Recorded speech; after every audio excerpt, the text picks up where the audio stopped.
everybody. Hello. Hey, I can't. Hi, how you doing? We made it. We made it to another Sabbath. Wonderful. we all made it. So this week, let's see, we're going to talk about the Fifth Commandment: honor thy mother and thy father. And we also have an announcement after the opening joke and credits here. We've got another announcement for anyone who is online to try out our new chat channel. So if you'd like to start us out, Dr. Ricks. Okay. And this joke it's a senior citizen couple, Bill and Blanche, and every year they go to the state fair, and every year they go over to the launching pad for the helicopter. Bill says, "I want a helicopter ride," and Blanche says, "But it's $50. $50 is $50." And Bill, each year they go to the pad again, and they're same thing. And Bill says, "I want to ride. I'm 75. I may never get another chance to ride. I want to ride." Blanche says, $50 is $50. They go back and forth. The pilot heard them talking. He said, "I'll make you all a deal. If you all can ride quietly, I'll take both of you up for a great helicopter ride. But if you say anything or make any noise, then you got to pay the $50. They said, "Okay, we agreed to the deal." They hop in the helicopter, it pulls off, and the pilot does all kinds of spins and whirly and twist and double backs and spins in the air. He's kind of amazed because doesn't hear a sound. He's a real daredevil, fancy flying, not a word. So the pilot lands. "Wow," he says, "I'm surprised that it's so quiet back there. I didn't hear two of you make any sound. I'm really impressed." Bill says, "Well, to tell you the truth, I almost did say something when Blanche fell out of the helicopters." But $50 is $50. Yes, it is. Well, let's face it, $50 is $50.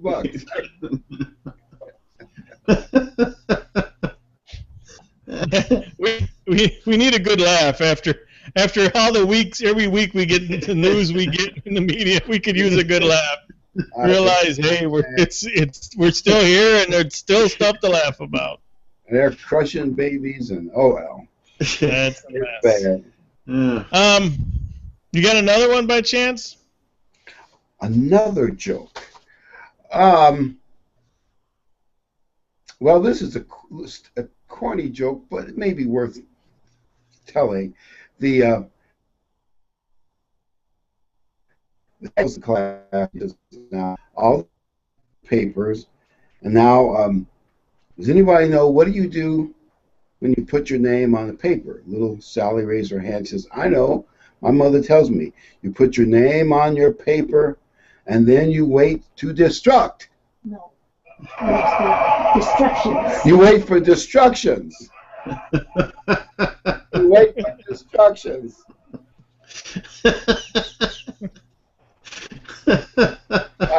I wasn't quite ready for that one. You want that one back, don't you? That's a bad foul ball. Sorry. We're live. We don't get a redo. All right. I want to let everybody know, if you go over to our Line Upon Line page here, follow me along. So if you do, well, don't follow if you're going to close your screen you're watching on now. However, if you kind of open another tab or somehow you're on your device and you can get on a computer, if you go to Line Upon Line, right here, the LULICG, this is our webpage, all right? So if you go here, you see at the top is the LULICG, and it has some stuff on here, but if you scroll down past tonight's program, or if you're on here, if you're watching a program through here, I think it'll work, you guys can go along with me. If you scroll down, you won't see what I see, but you'll see it's called an IRC chat channel. And if you go down here, and there you go, see, Kelly typed in something on there. If you go in, you fill out the nickname, and then you put the little code in that it gives you on the mailbox or whatever it says. I think it's a 4 or 5 digit code. You type that in and join it, and you can chat amongst all the viewers that are on right now. Can chat while we're live on the program, and just talk about the program, and I'll be monitoring it occasionally. I'll look in and see if there's any input anyone has. It may be better than the questions thing, but still use the questions option if you want to. I see Marion has used it, and she wishes everyone a happy Sabbath. So, but anyway, this is a way to chat amongst the viewers and to have input during the program. So I just want everybody to see that. Try it out. Yep, someone has joined right now. So, yep, there's I see a couple other people there. So check it out. Use it if you like, and maybe after a period of time we'll get some people going in there chatting back and forth and giving some input for the program, because we could use all the help we can get.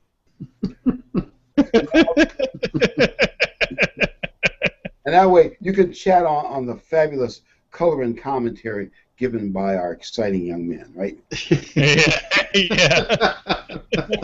But also, maybe we can go over those instructions again. We get about 8:30 into the program. What do you think? Yeah, we get in. Yeah, we get a little further in. I'll go over the directions to use. Just LULICG.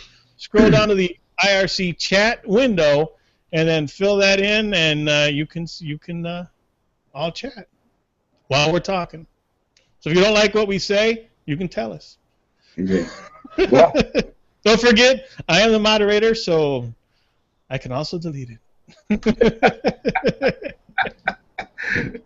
if you want to complain about Kelly, that's all good. Well, about world events that may move us in a prophetic direction. The biggest event is the Iranian Deal, and I was listening to I think it was Buck Sexton and some others giving their analysis of it. Actually, I've listened to about 4 or 5. From what they said, but also just my own experience as well. Prior to this deal, let's say we go back 8, 9, 10 months before all this stuff started, Iran was isolated. It was economically squeezed by tough sanctions. They were, of course, dealing with inspectors from the United Nations regarding the nuclear program, and they have been for, I believe, about 12 years. And they were lying to inspectors and playing tricks and obstinate stuff they always do in building new secret sites. But that's where they were. Now, Iran will soon be prosperous economically, strong, with a lot of economic connections, selling its oil, making deals with the Russians. And I believe with all the bureaucracy they put into the inspection system, when they want to cheat, they'll play games, lie, and they'll be able to easily cheat. And when they want to break out and build a bomb, or they could legally wait till a certain time limit, and then they could legally have it. But I think they won't wait that long. They'll break out and build a bomb. But also, they can now buy conventional weapons, something that they threw in at the last minute. And I guess John Kerry, was so desperate for a deal, he said, okay. That means in a few years they can buy Russian intercontinental ballistic missiles, Chinese intercontinental ballistic missiles. And there are plenty of high-tech non-nuclear weapons that we could rattle off that they can now buy. That is a game changer. Israel is now in the opposite position. They're isolated, or potentially.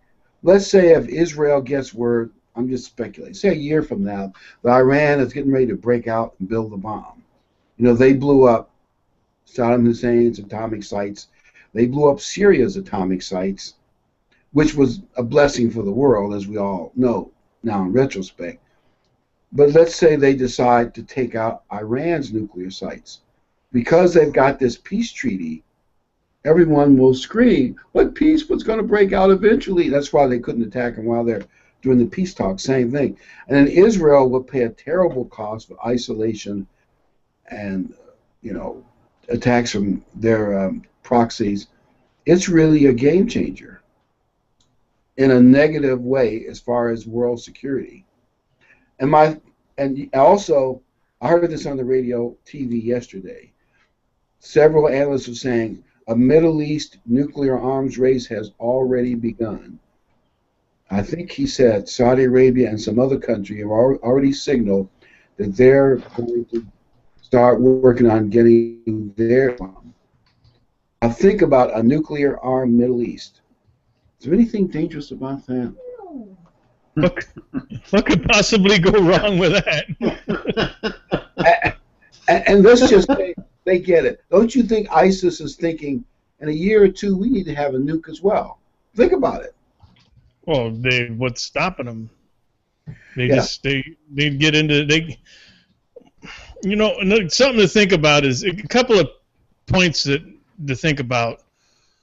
One, Iran has already banned, 2 days after the deal, Iran has banned U.S. inspectors. So no inspectors will be allowed in Iran from the United States, which is laughable. Didn't take them any time to violate or moderate with the agreement. Also, we have Saudi Arabia and Israel with an alliance now, since this whole mess has started with the Iran getting nukes. They're scared to death of ISIS and Iran. So they have actually teamed. You ever think that would happen? Saudi Arabia and Israel are in an alliance now. Anyway.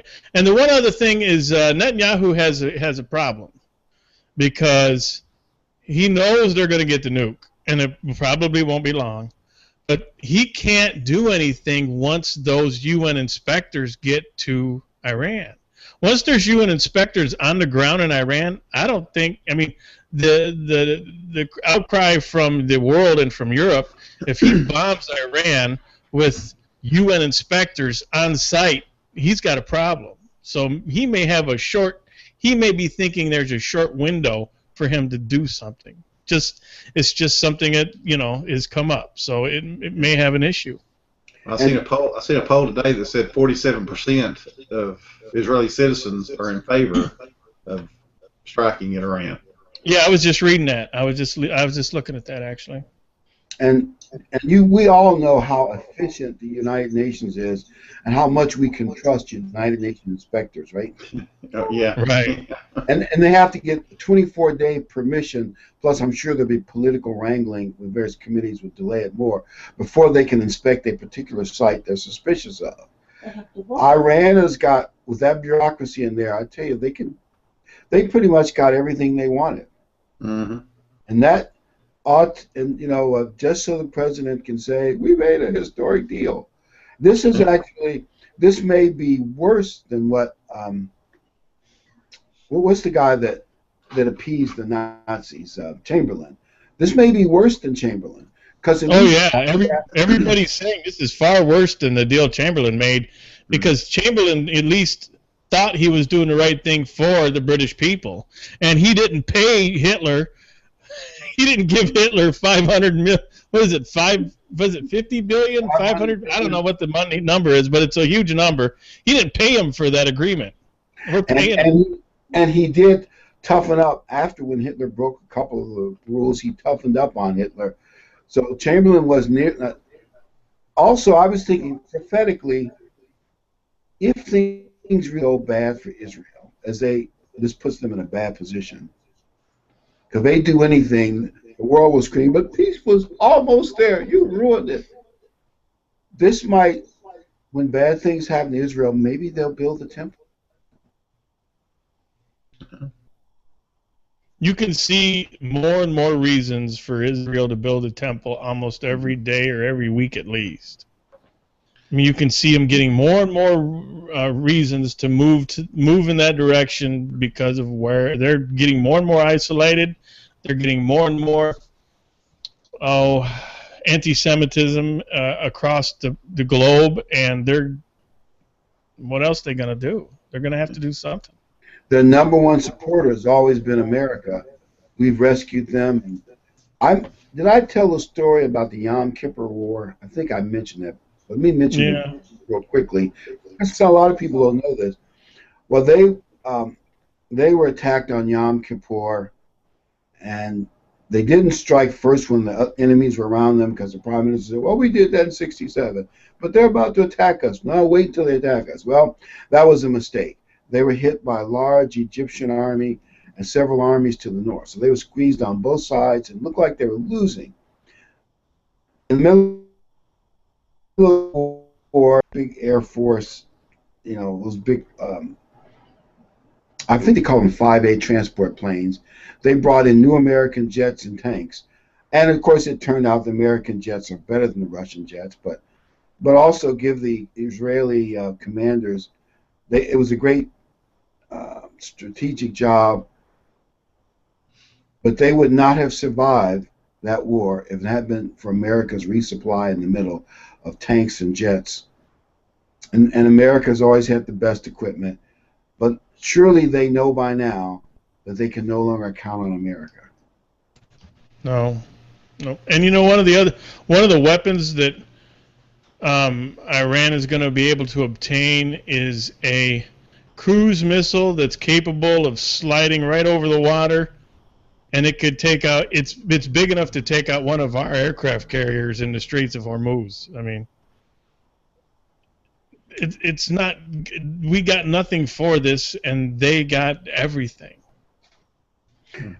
They could buy that from the Russians, you mean? Or China? Yes, they can get this cruise missile that, one of them can take out an aircraft carrier. I heard China was bragging about their anti-aircraft carrier missile. I guess you never know until it's tested in war, but it's very possible it exists. And that was part of the agreement the Iranians got at the last minute. They can buy arms from anybody in the world. I mean, you think about how dangerous that is for the Middle East as they fight it out to see who's going to be the caliphate. ISIS, Iran, Saudi Arabia, and maybe Egypt. Somebody's going to win out, but it's going to be bloody, and it's not going to be good for world stability. No, and keep in mind also that the Pope he made an agreement with Palestinian, and if Palestine becomes a state, if they manage to get Palestine to be a state, and now Iran has all this money and arms, guess where it's all going? It's going to be driven right and floated right into Palestine. Mm-hmm. Oh, one more second issue. This is a little brief. It appears that Greece got a somewhat better austerity deal than they originally had. So any falling apart of the euro the can's been kicked down the road for a while.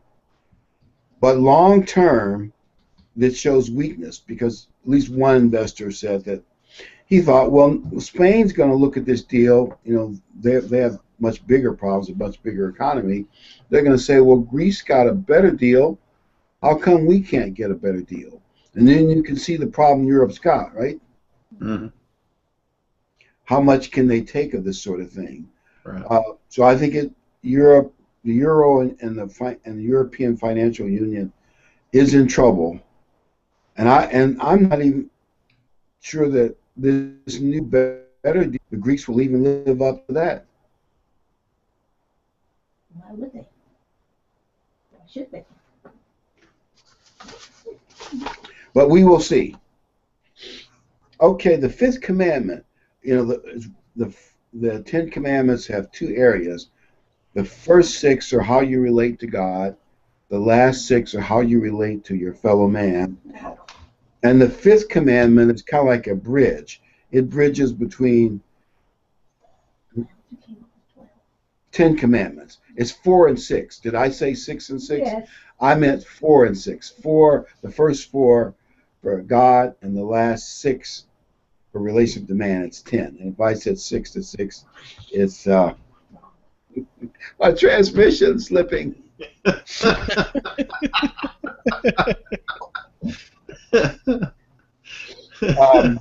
So anyway, a well-run society, people have to learn to respect each other, respect authority,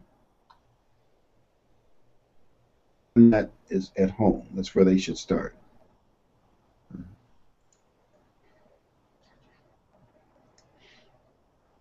And I was in a grocery store about 2 weeks ago. And there was this little girl. I guess she was about 4 or 5, and she was screaming and screaming. And I had to turn around and look. Were they beating her? They weren't doing anything to her. They were pleading with her to be quiet. She would scream. This went on for a long time until I moved to a different part of the store. And I'm thinking, wow.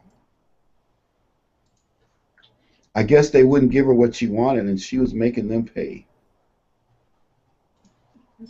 Wow. Yeah. A few years ago, my wife was substitute teaching, and she come home and told me a story. Now, when I grew up, if you got in trouble at school, you got the paddling at school, but when you got home, there was another paddling because you got paddled at school. And so you didn't want that. But she was telling me that she was there and she witnessed, we happened to know the child, but the teacher had called the child down, and the parent, I guess the child had gone home and told the parent that they'd been called down, and the parent showed up at school and had their child beside them and started berating the teacher right in front of the child, letting the teacher know, you're wrong, my child is good, my child did nothing wrong, you're the one that's wrong, and you don't ever talk about my child again, you don't ever call my child down, and just really letting the teacher have it. And I just couldn't believe that a parent would sit there and berate a teacher in front of a child, because that child now has absolutely no respect for that teacher at all, and will do whatever it wants to do, won't listen to the child, won't listen to the teacher, because, hey, my mom and dad just said I don't have to listen to you. And that was a few years ago, and I see more and more of that kind of thing. Mm-hmm. It is a bit scary, isn't it? Yeah. And really, that's the commandment, where you have to, in any well-run society, people have to learn to respect authority. Yep. And by the so way, basically, that's one case where the parent undermined the school's authority. Yes. To be able to control the child while they're away from the parent. Mm-hmm. Which then, also turns around, makes it easier for the government or schools or whatever to undermine the parents who do try, because then the schools can undermine the parents, because again, the kids look around and see these other children and how they disrespect the adults, and I'm sure if they're that way, then they're also probably disrespecting their own parents, which then, hey, my friend talks about his parents that way, then why can't I talk about mine? Or it becomes easier to believe what the school's telling you, that well, you should do it this way and not listen to what your parents say, because this is the right way to do it. Right. Mm-hmm. If you look at what our society is doing today, our society,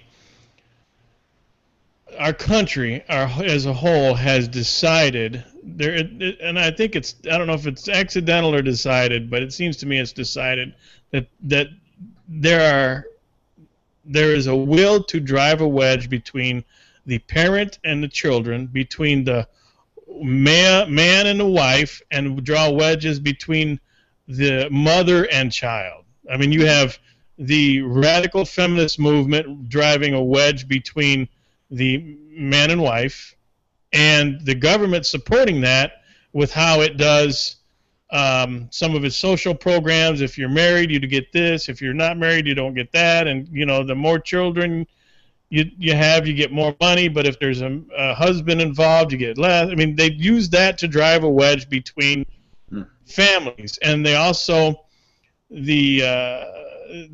abortion is used as a radical way to drive a wedge between a mother and a child, making a child almost a thing, an object, is something like a bad cold. I mean, that's how they want you to think of a child. It's not a human. It's just a mass of cells. And our society today is reaping the rewards of us having the the government or whoever drive this wedge between the families and create a situation where the children do not honor their parents. They don't have respect for it, vice versa. That there has been a successful campaign, it seems like, for the past 60 years or more to complete this and to specifically undermine the Fifth Commandment. Mm-hmm. Well, you know, the Fifth Commandment really is all about a bond, about tying the children to the parents and that family bond. And so, you know, the old adage is divide and conquer. I think that's exactly what Satan's doing, is he's dividing the family so that he can conquer. And I want to look at Deuteronomy 5:16, because the Fifth Commandment is a foundation for success. The Fifth Commandment is for people, because all the laws are made for our benefit. It's a foundation for people to succeed and live a longer life. And Deuteronomy 5:16 says, honor your father and your mother as the Lord or Jehovah, your God has commanded you, that your days may be long, and that it may be well with you. And then it talks about the land God gives you. In other words, it's like a double promise. When you obey the Fifth Commandment and teach your children, they will live longer and they'll be more successful than if they don't. And when you think about it, it really is, it's really obvious when you give it some thought. You know, kids who don't respect parents or any authority, don't respect parents, law enforcement, educators, judges, supervisors on their job, and people who give them advice about, well, you know, using cocaine is bad for your health. Driving and drinking, oh, that's for squares. I can handle it. You know, they don't take any advice. You know they're going to die younger. Mm-hmm. Right. You know, it's just going back to recent events. That woman that grabbed her child from those riots a few months back in Boston, and tried to drag him out of it. It's interesting to watch. I mean, most of the regular people like me and you, and I'm sure everybody watching, that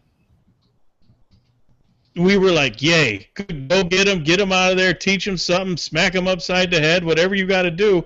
But the progressives of this world were thinking she was abusing him. And there was someone that actually brought up the crazy notion to take her to court. So that's what we're up against. Mm-hmm. It's not normal to think that way. I mean, we're up against people that have issues, and they're the ones pulling these strings. Let the boy riot, loot, steal, and burn. It'll be fun. He'll remember his fun times burning down the city, right? Yeah, from his jail cell. Yeah. If he's that lucky. People who try to hurt the police, fight the police. You know, generally most people that get hurt are hurt in resisting arrest. Just think about the possibility, you know, if they do that over and over again, something's going to go wrong sooner or later. Right. Yeah. And that's one thing, when people start doing a behavior and there's no repercussions, that behavior will tend to get worse as time goes on until they go over that line and something bad does happen. Yeah. For instance, you get a job and you just tell your boss what you really think of him. So there. And then you discover it's hard to get another good job. Mm-hmm. Somehow employers have a way of secretly communicating to each other. You know what I'm saying, right? Right. Yeah. He's in trouble. And then he wonders, well, how come I can't get another good job after that last boss fired me for whatever we call it, insubordination or some other big word. Yeah. And that's one thing in the job market today, at least in my area. You know, most past employers will not tell you anything. You're lucky if you can get them to say, yes, they worked here. That's pretty much all they'll say, because they're worried about legal issues. And so when you're looking at somebody's resume or somebody's application, and you find out that they were fired or they were dismissed, you can ask them, why they were dismissed, but you don't really know whether they're going to tell you the truth or not, and it's just going to be a matter of how they come across. But you don't have anything really to back it up, and so people don't understand that their attitude comes across. And you can see, well, this is somebody who's got an attitude. I know, I have a pretty good idea why they were fired or why they were terminated, and I sure don't want to bring that trouble into my place. And so, I don't think people sometimes realize that when they start going down these roads and they start behaving this way, they think everything's all hunky dory. But people can see character. And most would agree, lack of respect for authority sets up a young person for a ruinous life of one bad thing after another. Now, I've heard people, and they run down all the bad things that happen to them in life, and each one they make you think, well, isn't that the weirdest bad luck? I have nothing but disaster after disaster. And it doesn't dawn on them that, could it be them? Marion in the chat room just said, and this is a good point because I remember this was probably the 80s that this started. She said parents and children are more like buddies rather than parent and child. And I remember it was either the late 70s, early 80s, there was a big push in the media to make parents their friends with their children, wanting to be their friends, their buddies, their pals, their high school or junior high or whatever. And that was a huge mistake. You can't be an effective parent and be your children's best buddy and have respect and be able to lay down the law. You just can't. It doesn't work that way. You can be a friend to your child, but you can't be like their high school pal. Yeah. Well, how many times did you correct one of your friends in high school? Well, I mean, okay, I forgot it was you. No, but I know what your point is. No, you don't. You actually, most of the time, you're making it worse. I mean, depends on what kind of person you are. You're egging them on. And and then we've seen in the last 10, 15 years, these parents having drunken parties with everything you could imagine for their kids in their high school. They're underage. Right. They're not doing their kids any good. And then they wonder when they grow older, they don't have respect. How do you respect that parent when they do things like that? Right. But it's difficult. But it's a two-way street. I mean, but regardless of, we'll cover, I'm sure that's further on. Regardless of that, they're still your parents. And when you don't instill it in them, it's hard for them to come to that notion on their own. You know what I mean? Yeah. That's right. It's not that lack of respect is there. And Proverbs says in Proverbs 13:24, 22:15, and a few other places that children need discipline from their parents. You can't be their parent at the same time. You can love them, and of course know that you love them and all that, but you can't.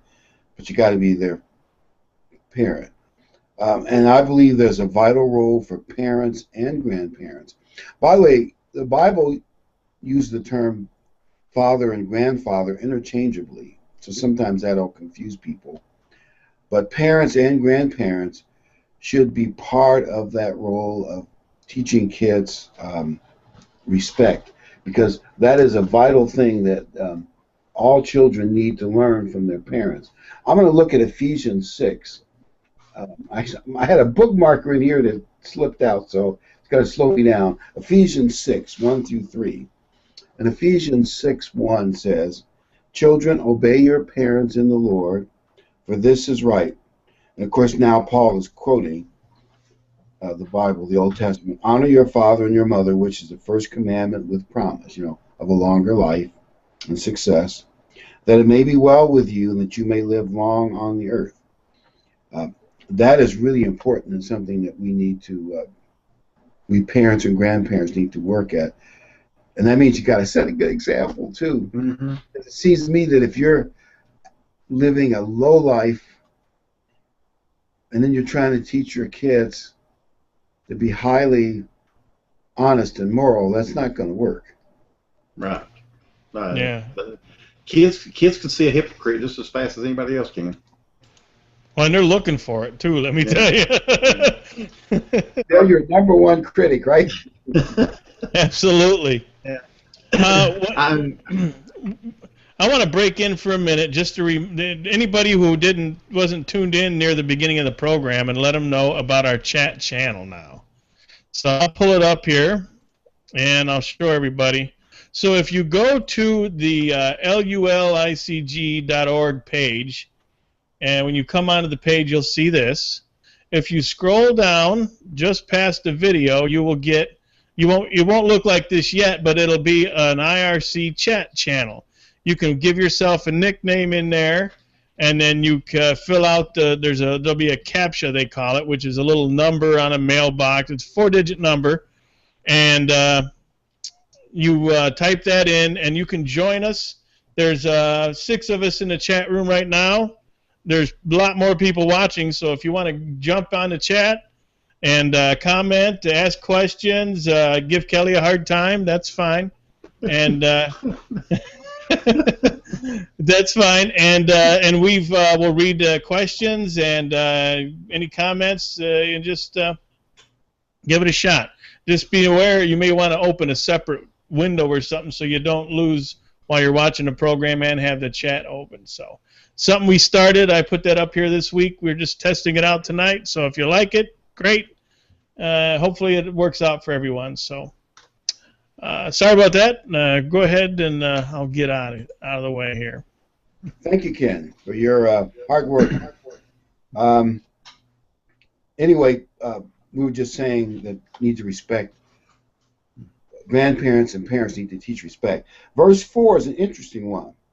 And you, fathers, do not provoke or exasperate, as some translations put it, exasperate your children to wrath or to anger, but bring them up in the training and admonition of the Lord. I think what we have to do is you have to let the kids know that you love them, and you love them for themselves, not whether they accomplish a lot or not. You know, like, well, I love you when you were the star of the baseball team, but when you struck out, you didn't get all A's or whatever. You love them for themselves, and if and when you are disciplining them, it's an act of love. And I think that has to be part of it, because there are bad parents who abuse kids, and many of those kids will have a hard time, having a reasonable life after parental abuse. And I guess, when I was a kid, at least as far as I know, there was no such thing as Department of Family Services that inspected parents for child abuse. Something like that did not exist. Families were strong enough, and extended families, they took care of the problems themselves, and at least I guess there was not an epidemic of abusive parents. This is like 60 years ago, way back then. Yeah. Now, I remember growing up, it seems like there was a time when I didn't hear about these stories of kids, turning in their parents or calling social services, but it seemed like I started hearing more about it when I was a teenager. And I remember that I had an argument with my dad, and I tried to pull that stuff on him. I was like, well, if you spank me, I'm calling social services. And he calmly, without missing a beat, just looked at me. He said, "You go right ahead." He said, "If I can't raise you the way I think I should, then they can have you." and I was like, what? It just caught me off guard, and I said, well, let me rethink this. That's funny, because if I'd have told my dad that, I wouldn't be sitting here today. I wouldn't be sitting anymore. And you have to feel sorry. If you got caught in the foster child system, most children in foster care really don't like. They get bounced from family to family, and it's emotionally undercutting them. And well, I've seen some bad examples where the foster parents didn't feed them like they fed their regular kids, didn't treat them right, and maybe that's not true around the board, but it's just not. I tell you what, boy, if you get in the foster care system, if you get really good parents all the way through, I mean foster parents, you're fortunate. Mm-hmm. Yeah. Now, I've thought for a long time that you're talking about the grandparents. I think the grandparents play a very important role in raising children, because to me, kids and parents just naturally, bump heads, because I'm the dad, I've got a daughter, so me and her just bumped heads because I was dad. This is what you have to do, and she didn't like it, and so we bumped heads. But she could go to her grandparents and basically vent, blow off steam, and the grandparents could then, talk to her and now listen, you got to understand, and basically back up what I had said, but do it in a way that wasn't so knocking heads. It was more, the children are more open to listening to the grandparents because they're grandparents. And I don't know about other people, but when I was growing up, the one thing I did not want to do was disappoint my grandparents. I never wanted to have my grandparents look at me and go, "Oh, well, that's, I'm really ashamed of what you did, Kelly." And so, that kind of also helped me stay in line some, because I didn't want to disappoint them. And so I think that tag team of grandparents and parents is very important, and in today's society, there's just not a lot of that left anymore. And I think that's why we're having the issues that we're having in society. And also another topic that's related. Let's say that you're an adult and you had difficult parents when you were growing up. Parents with a boatload of problems, a ton of problems, sinful, bad news. I believe, and to your children especially, you shouldn't run your parents down to your children. It's not good for them.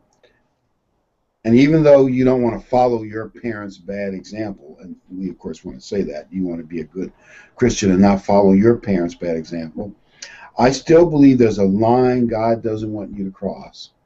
You should respect your parents. You don't have to admire their behavior or follow their behavior, but I think you have to show them a certain level of respect just because they're your parents, even if they have a boatload of problems. No, I agree. I think you can always find a way to respect people, even when they're not necessarily doing the right thing. You can still respect them for the fact that they are parents, or the fact that there's a policeman. He's a policeman. You can respect the office of policeman, even though that particular policeman may not be the best example of a policeman. It's still a policeman, and you can show respect to that, and to a teacher. And even though the person behind the title may have some problems or faults, you can still respect the position.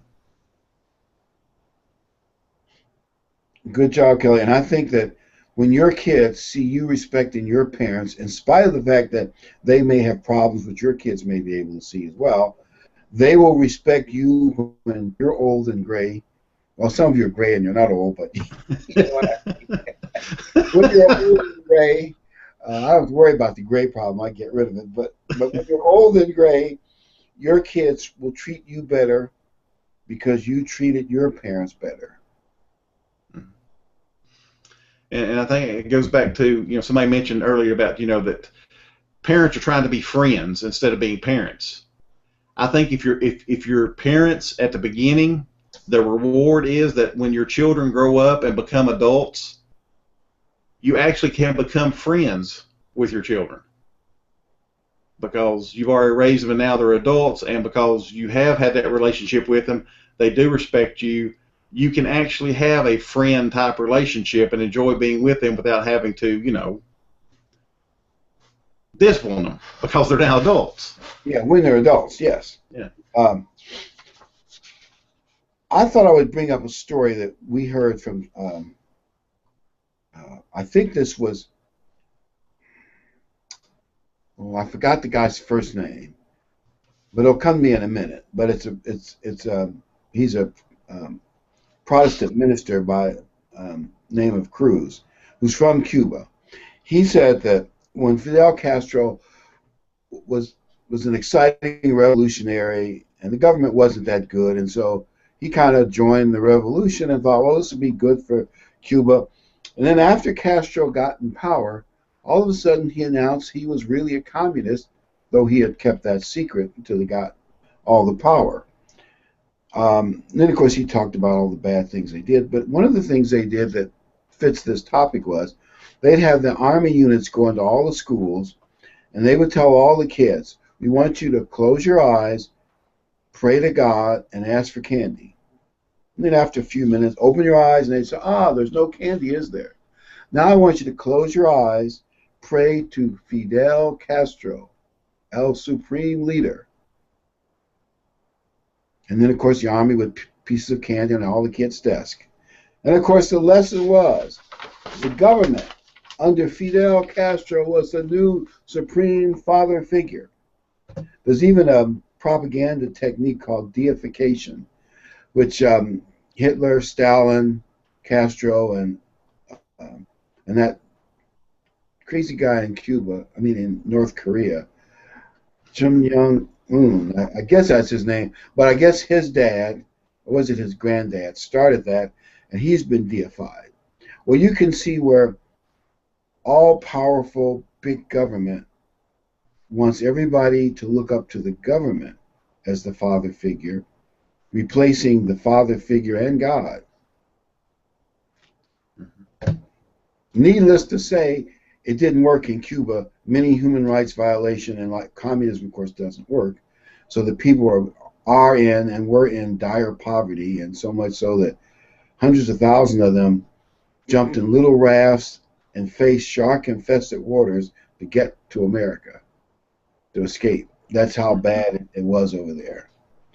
But I just thought that idea of undermining God with candy is like, it almost makes you mad, doesn't it? Oh yeah.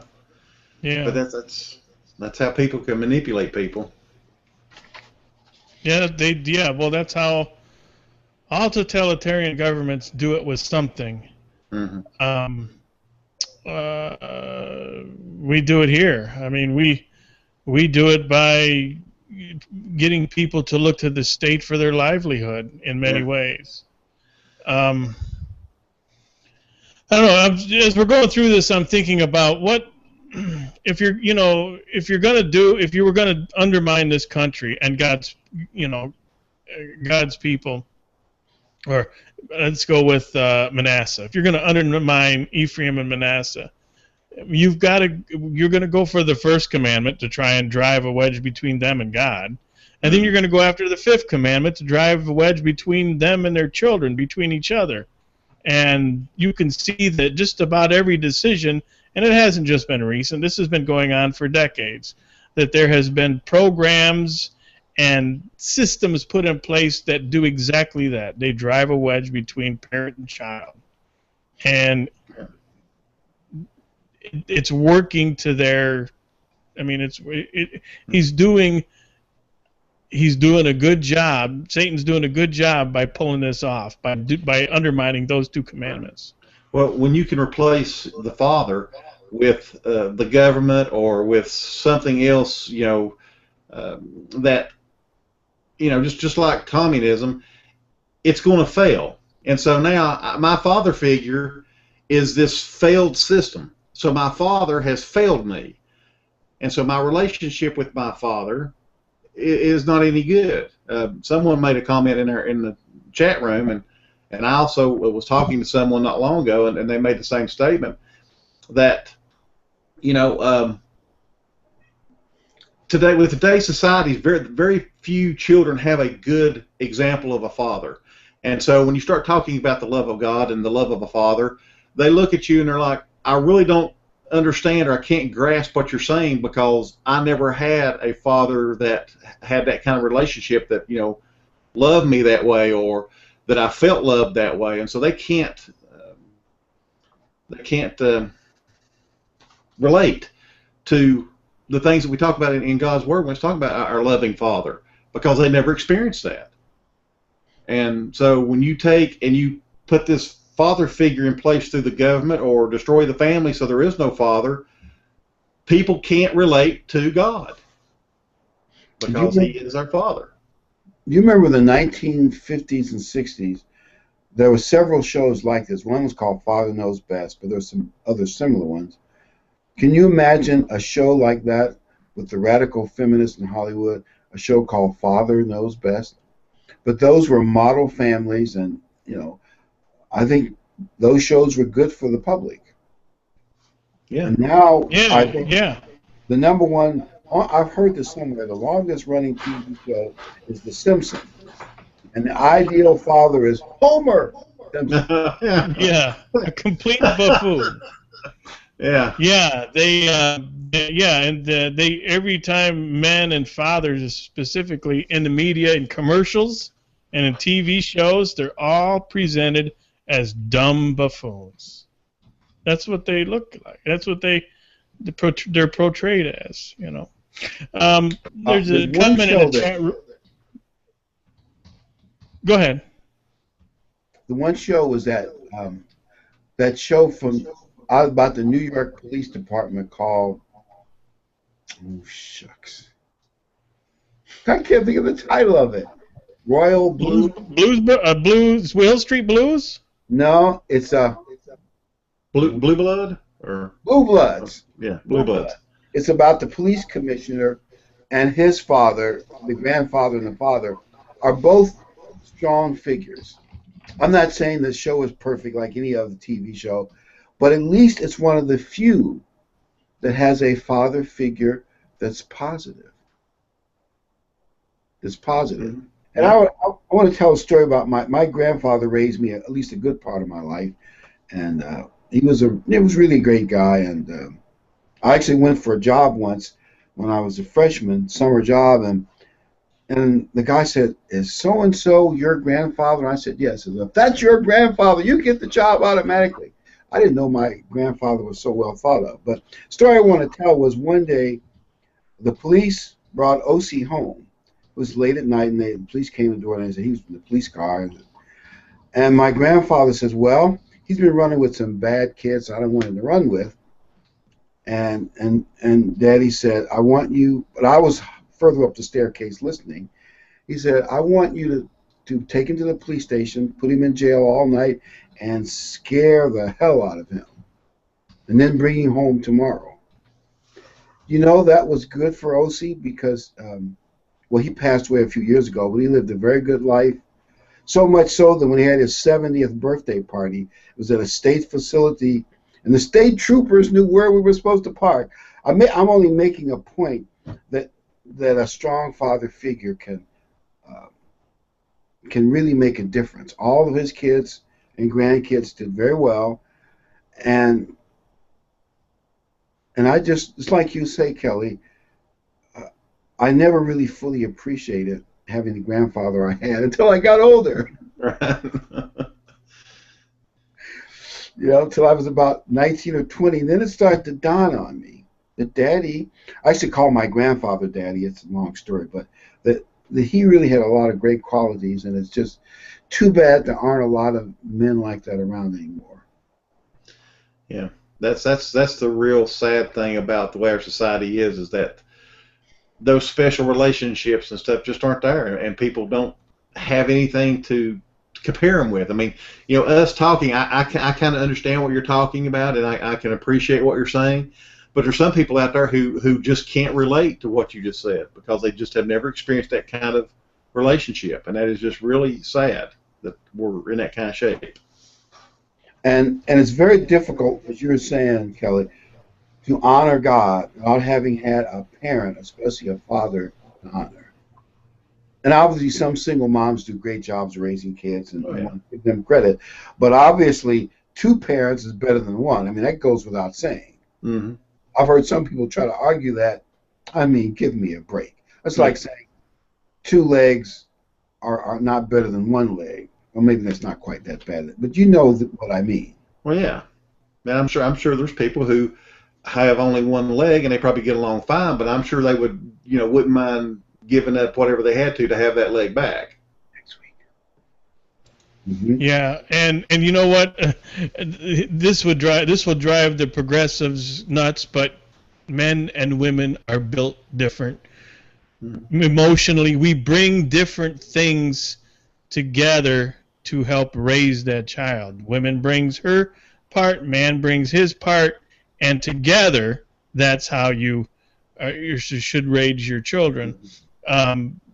Either way, just having one, yes, it can be done and it can be done right, but it is far more difficult and takes far more effort than having two. And go ahead, Kelly. I was just going to say, I think one way that we can counter today's society with people having that lack of understanding of a father figure or a loving father or that relationship is really that when they come into the church, we as the church can be that. We can show them that through how we interact with them, that they can see God's love through us and get an idea of what that fatherly love is, even if they've never experienced it for themselves. They can experience it with the brethren. And I think that's something that, sometimes I think we forget about people who maybe are having issues or something, and maybe we're a little short with them, and we don't think about it. It may be because they never had any real love shown to them, that they don't understand how to react or relate to the rest of us. Yeah, and it's obviously hard on people who, let's say, the government, I call it statism, has taken over the role of the father figure. It's going to be harder on them to see the way things should be, the way the world should have. The father should be the spiritual leader of the family and backs up the wife. Like Daddy, as I remember it, Mother did most of the disciplining, but she could always threaten us with Daddy. Wait till he comes home. And when he spoke, we got quiet. Yeah. Oh, yeah. Well, real quick, there's a comment in the chat room, and I've been I understand what they're saying. The commandment is honor thy mother and thy father, and we've been talking a lot about mothers and fathers need to be honorable. But the commandment is still, regardless, the parent or the child needs to love and respect their parents and take them for what they are, but it's so much easier when the parent is honorable and makes it easier. And the reason we're probably concentrating a lot of that now is because society has gotten to the point where it is today, where finding honorable parents is where this starts, and it's getting more difficult. And we're not talking people with from this is current people with young children, and maybe older children, but that's where our society has brought us today. And it makes it really easy to concentrate on the parents being honorable when they've been taken out of, when one of them, in many cases, have been taken out of the whole scenario. So that's why we're kind of going down this road. It's just the way society has brought this to where it's at today. But yeah, especially once you've gotten to the church, you understand all the commandments, and you understand that you should respect and love your parents regardless, then yes, obviously. And it's just that society has gotten to this point, and it's hard to see. It's perpetuating itself, is what I'm saying. I guess there's no end in sight at this point. By the way, here's some pointers for child rearing from the covered law enforcement people. They say effective discipline, number one, must be pattern on Scripture and belief in God.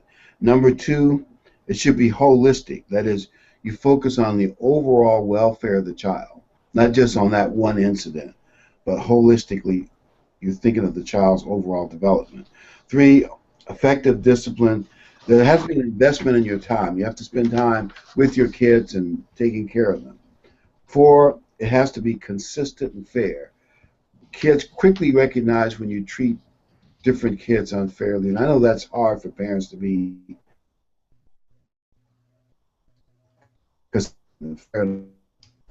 Five, it must be balanced with instructions. In other words, it's one thing to tell them what they did wrong, also tell them what they need to do that's right, and encourage them when they do the right thing. And number six, you have to practice it. consistently. So the parents need to do the right thing too. I was looking at the calendar for next week. Next week is the prodigal son, which is a proverb, a parable that shows how valuable we are to God. So I want to encourage everybody to be here for next week. Yes.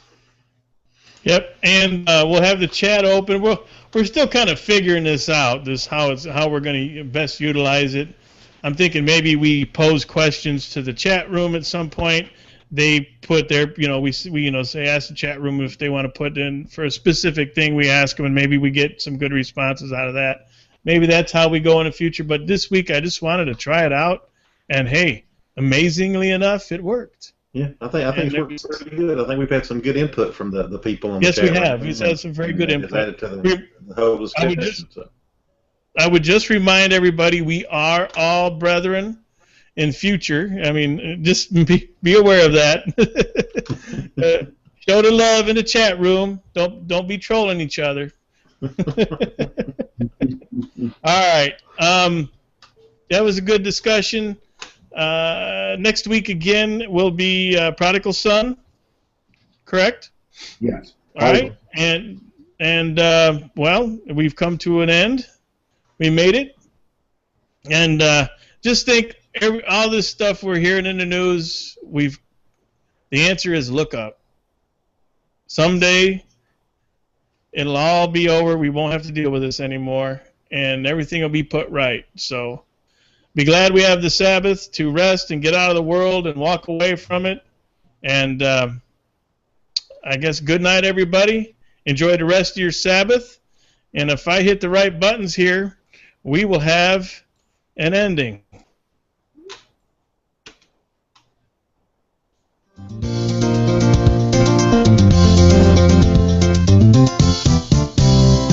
We're happy you could make it. We're so glad you are here. And hope that we've been able to make God's word more clear.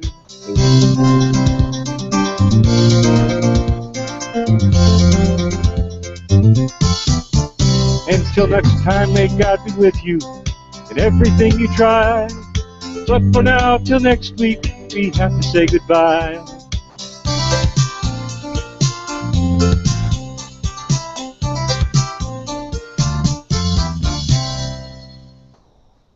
Good night, everybody. Good night. Good night.